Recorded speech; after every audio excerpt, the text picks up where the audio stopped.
رحیم ناظرین، کیسے ہیں آپ؟ مجھے امید ہے کہ انشاءاللہ آپ ٹھیک ہوں گے۔ تو آج کی جو ویڈیو ہے یہ ہماری پچھلی دو ویڈیو تھیں جو میں نے ذہنی پریشانی اور دماغی ٹینشن اور ایسے پیشنٹس کے جو انتہائی سینسٹیو ہوتے ہیں اور چھوٹی چھوٹی بات کو جو ہے وہ فیل کرتے ہیں، تو اس کے بارے میں جو میں نے پہلے دو ویڈیو اپلوڈ کی تھی تو یہ اسی کا ایک تسلسل ہے۔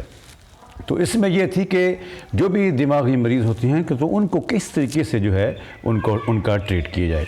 تو اس میں نے اپنی لاسٹ جو ویڈیو تھی جو قسط نمبر 2 تھی، اس میں نے یہ بتایا تھا کہ اس کی دو ڈائریکشن ہوتی ہیں، اس کی جو مرض کی جو ہے دو طرح کی علامات جاتی ہیں۔ ایک میں پیشنٹ جو ہے وہ ہائپر ہوتا ہے اور دوسرے میں پیشنٹ جو ہوتا ہے اس کی جو علامات ہوتی ہیں وہ ٹوٹلی طور پہ جو ہے وہ الٹ ہوتی ہیں، یعنی کہ وہ چھوٹی چھوٹی بات کو فیل کرتا ہے اور خوف رہتا ہے اور خوف زدہ جو رہتا ہے، اور اس کو ایسا محسوس ہوتا ہے کہ کوئی بھی دو آدمی اگر بات کر رہے ہیں تو اس کو محسوس ہوتا ہے کہ یہ میری بات کر رہے ہیں۔ تو جو اس میں پہلی جو علامت تھی جس میں نے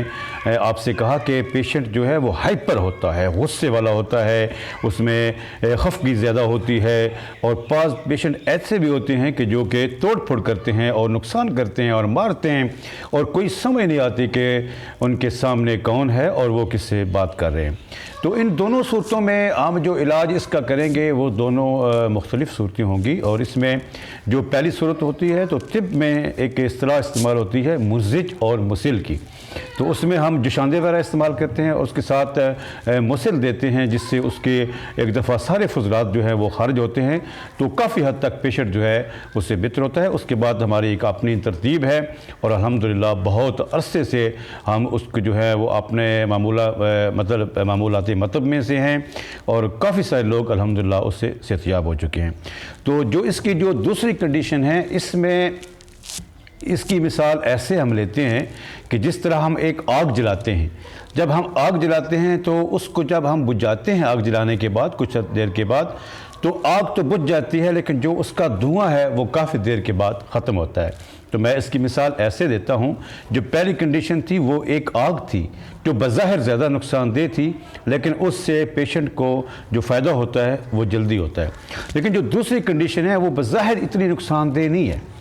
پہلی کنڈیشن میں پیشنٹ خود کو اس کو نہیں پتہ ہوتا کہ میں کیا کر رہا ہوتا ہوں، اس کی زیادہ تر فیلنگز جو ہیں وہ اس کے گھر والے محسوس کرتے ہیں یا اس کے جو تعلق والے لوگ جتنے بھی ہوتے ہیں وہ محسوس کرتے ہیں۔ دوسری کنڈیشن میں پیشنٹ خود اپنے اندر یہ چیز محسوس کرتا ہے، بظاہر وہ ہوش و حواس میں ہوتا ہے، لیکن اس کنڈیشن سے وہ گزر رہا ہوتا ہے۔ تو دوسری اس کنڈیشن کی مثال آپ دھوئیں کی لے لیں، جو بظاہر اتنا نقصان دہ نہیں ہے لیکن وہ دیر سے جاتا ہے، اور اس دوسری کنڈیشن کے اندر یہ بہت زیادہ ایک ضروری پہلو ہے کہ جس ماحول کے اندر پیشنٹ رہ رہا ہے وہ ماحول اس کے موافق ہو، اور وہ ماحول کبھی اس کو ٹارچر کرنے والا نہ ہو، اور جس بندے سے اس کو نفرت ہو وہ کبھی بندہ اس کے سامنے نہ آئے۔ تو میں یہاں پہ ایک بڑی مزے کی بات بتاؤں کہ اس کنڈیشن کے اندر جب بھی کوئی دماغی ٹینشن میں یا کوئی مبتلا ہوتا ہے، اللہ نہ کرے کوئی پیشنٹ، تو اس کی ایک علامت اس کے اندر بہت بڑی ہوتی ہے کہ وہ غار میں سے یا کسی بھی فیملی ممبر میں سے ایک سے وہ نفرت کرتا ہے اور ایک کی بات وہ مان لیتا ہے۔ تو ایسی صورت میں کوشش کریں کہ جس سے نفرت کرے وہ آدمی اس کے سامنے نہ ہے، اور جس کی بات وہ مان لے تو وہ بندہ اس کی زیادہ کیئر میں رہے، اور اگر میڈیسن بھی استعمال کرنی ہے تو اس بندے کے تھرو آپ استعمال کر سکتے ہیں۔ تو آج کی ویڈیو بس اتنی سی، اور میں یہاں پہ آخر میں بتاتا چلوں کہ جو دوسری کیٹیگری تھی اس میں ہم طب کے اندر ایسی ادویات استعمال کرتے ہیں کہ جو وہ مفرع ادویات ہوتی ہیں، اور دونوں صورتوں کے اندر ایک بہت جو ہے وہ کمبائنڈ جو ہے وہ اس کا علاج ہے کہ قبض جو ہے وہ آپ کس صورت میں پیشنٹ کو نہ ہونے دیں۔ ان چیزوں کا خیال رکھیے گا۔ مجھے امید ہے کہ انشاءاللہ آپ کو پچھلی دو ویڈیو کے ساتھ یہ تیسری ویڈیو بھی پسند ہوگی، اور انشاءاللہ اس پہ میں ایک اور ویڈیو اس پہ اپلوڈ کروں گا، تو اس کو بھی ضرور سنیے گا۔ دعاؤں کی درخواست، اجازت چاہوں گا۔ السلام علیکم ورحمۃ اللہ وبرکاتہ۔